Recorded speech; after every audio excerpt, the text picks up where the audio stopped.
பீகார் மாநிலத்தைச் சேர்ந்தவர் ஹைதர் அலி. இவருக்கும் இஷ்ரத் என்பவருக்கும் 15 வருடங்களுக்கு முன்பு திருமணம் நடந்திருக்கிறது. இந்த தம்பதிக்கு 4 பிள்ளைகள் உள்ளனர். வேலைக்காக சூரத்திற்கு குடிபெயர்ந்த ஹைதர் அலி சில வருடங்கள் குடும்பத்தோடு அங்கு வசித்து வந்திருக்கிறார். இந்த சூழலில் மனைவி பிள்ளைகளை சூரத்திலே விட்டுவிட்டு வேலைக்காக மும்பைக்கு சென்றிருக்கிறார் ஹைதர் அலி. மாதத்துக்கு ஒருமுறை சூரத்துக்கு வந்து மனைவி பிள்ளைகளை பார்த்துவிட்டு செல்வது வழக்கமாக இருந்துள்ளது. ஜனவரி 1ஆம் தேதி குடும்பத்தை பார்க்க வந்த ஹைதர் அலிக்கு அடுத்த நாள் உடல்நலக்குறைவு ஏற்பட்டுள்ளது. மருத்துவமனைக்கு சென்று சிகிச்சை எடுத்து வந்துள்ளார். அடுத்த 4வது நாள் மீண்டும் அவருக்கு உடல்நலக்குறைவு ஏற்படவே மருத்துவமனையில் சேர்த்திருக்கிறார்கள். ஆனால் அவரை மருத்துவர்களால் காப்பாற்ற முடியவில்லை. ஹைதர் அலியை அவரது சொந்த ஊரான பீகாரில் அடக்கம் செய்ய வேண்டும் என்று குடும்பத்தினர் நினைத்திருக்கிறார்கள். ஆனால் இஷ்ரத் அதை ஒத்துக்கொள்ளவில்லை. சூரத்திலேயே சடலத்தை அடக்கம் செய்ய வேண்டும் என்று பிடிவாதம் பிடித்திருக்கிறார். இது அவர் மீது சந்தேகத்தை எழுப்பியிருக்கிறது. ஹைதர் அலியின் மரணம் ஒருவேளை கொலையாக இருக்கலாம் என்று நினைத்த அவரின் உறவினர்கள் இது குறித்து காவல் நிலையத்தில் புகார் அளித்திருக்கிறார்கள். சடலத்தை கைப்பற்றிய போலீசார் உடற்கூராய்வுக்கு அனுப்பி வைத்துவிட்டு விசாரணையை தொடங்கியிருக்கிறார்கள். திடீர் உடல்நலக் குறைவால்தான் ஹைதர் அலி உயிரிழந்து விட்டதாக மனைவி இஷ்ரத் போலீசாரிடம் கூறியிருக்கிறார்.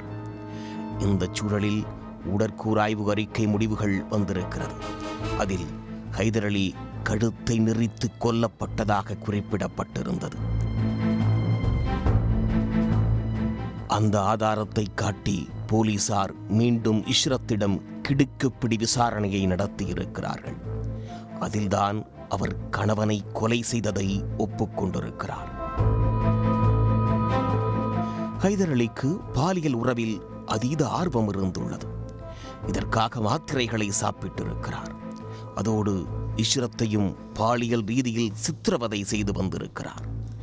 பல வருடங்களாகவே இந்த டார்ச்சர் தொடர்ந்திருக்கிறது.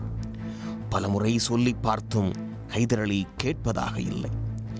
ஒவ்வொரு மாதமும் ஹைதர் அலி சூரத்திற்கு வரும்போதெல்லாம் இஷ்ரத் உள்ளுக்குள் நடுநடுங்கி போயிருந்திருக்கிறார். ஒரு கட்டத்திற்கு மேல் இஷ்ரத்தால் கணவரின் எல்லை மீறிய பாலியல் சித்திரவதைகளை தாங்கிக் கொள்ள முடியவில்லை. இதனால் அவரை தீர்த்து கட்ட முடிவெடுத்திருக்கிறார்.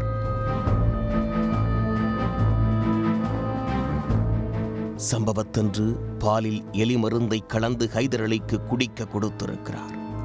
அவரும் குடித்திருக்கிறார். அடுத்த நாள் அவருக்கு உடல்நலக்குறைவு ஏற்பட்டிருக்கிறது. அதன் தொடர்ச்சியாக ஹைதர் அலி பலவீனமடைந்திருக்கிறார். 4 நாட்களுக்கு பிறகு முற்றிலுமாக அவர் செயலிழந்த நிலைக்கு சென்று விட்டார். ஆனால் சாகவில்லை.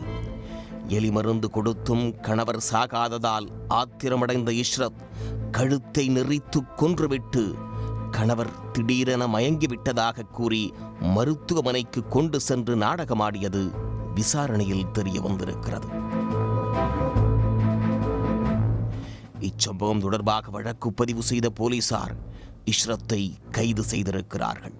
மேலும் இந்த கொலையில் வேறு யாருக்கேனும் தொடர்பு உள்ளதா என்ற கோணத்திலும் தீவிர விசாரணை நடத்தப்பட்டு வருகிறது.